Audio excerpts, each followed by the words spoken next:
सर्वप्रथम सर्वांना जय ज्योती जय क्रांती। मी सौ प्रीती श्रीकांत जोल्ले, माणिकवाडा, यवतमाळ।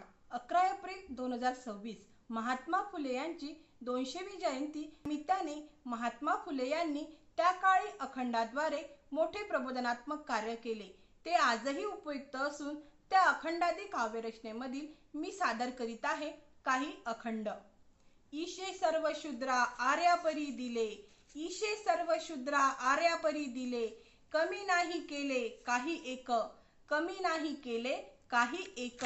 निर्मिकाची दया इंग्रजा आणिले, निर्मिकाची दया इंग्रजा आणिले, भटा धिक्कारिले सर्वोपरी, भटा धिक्कारिले सर्वोपरी।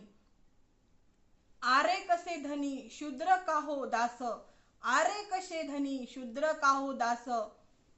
शोधा कृत्रिमास वेळ हीच, शोधा कृत्रिमास वेळ हीच।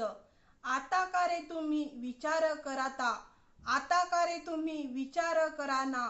धूर्त धिक्कारीना ज्योती म्हणे, धूर्त धिक्काराना ज्योती म्हणे।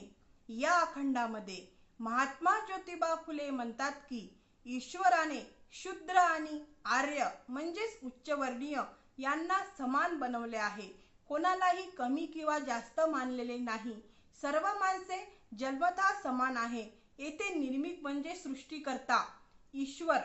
फुले यांच्या मते ईश्वराच्या कृपेने इंग्रज भारतात आले आणि त्यांनी ब्राह्मणांच्या अन्यायकारक वर्चस्वाला काही प्रमाणात आवाहन दिले।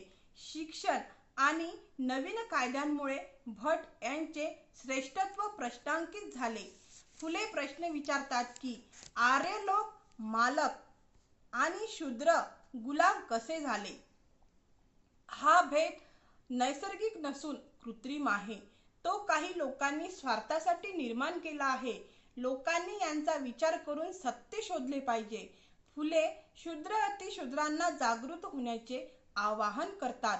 अन्याय करणाऱ्या धूर्त लोकांचा निषेध करा, विवेकाने विचार करा आणि समानतेसाठी उभे राहा, असा संदेश ते देतात। या अखंडामधून महात्मा फुले यांनी मानव समतेचा पुरस्कार केला आहे।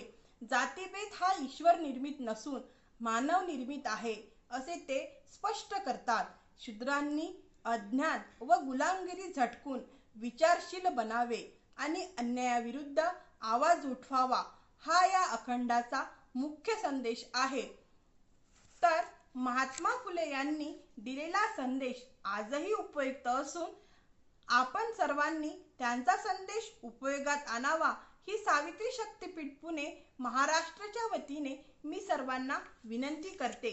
तसेच आमच्या सावित्री न्यूज इंडिया चॅनलला लाईक, शेअर आणि सबस्क्राईब करायला विसरू नका। धन्यवाद। जय ज्योती।